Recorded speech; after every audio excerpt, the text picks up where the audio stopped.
Governor Walker, it's Rachel Maddow in New York. I appreciate the chance to talk to you about this. I only raised this because you did too, but I don't mean to be a fact checker, but on that Janesville GM plant, isn't it true that GM plant closed during the Bush administration? Is your criticism that the auto bailout wasn't big enough to come back and reopen it? That was not Barack Obama shutting down that plant.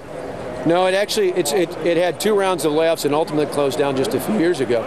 But it's a good example of what happens here. And the irony is, for all the people who said that the bailout was suddenly good in places like Janesville or Kenosha, it wasn't. In the end, what they ultimately ended up doing in that bailout was doing a bankruptcy that was a managed bankruptcy, which is essentially what Mitt Romney called for in the first place. We would have been a lot better off, and we would have saved the taxpayers a lot more money had they done that early on, and it might have just saved plants like GM if they'd been more effective in the private sector doing that early on. So you think that the auto bailout was not effective for Wisconsin and Ohio, for other neighboring states there?